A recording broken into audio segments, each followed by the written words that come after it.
إذا رأيت واحد يطول في الحمام، ايش معنى ذلك أكرمكم الله؟ ما تلاحظون بعض الناس يغتسل نص ساعة وفي البانيو ينشد نشيد ويغني أغاني؟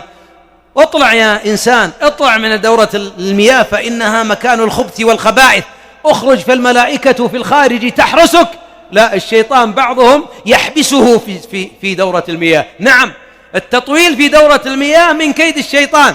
والحبيب أمر الإنسان عند الخلاء أن يستعجل، مع أن الأولين ما كانت عندهم الكنف ولا الحشوش أكرمكم الله في بيوتهم، بل كانوا إذا أرادوا يذهبون خارج المدينة، حتى النساء تخرج خارج البلد لتقضي حاجتها، ما عندهم.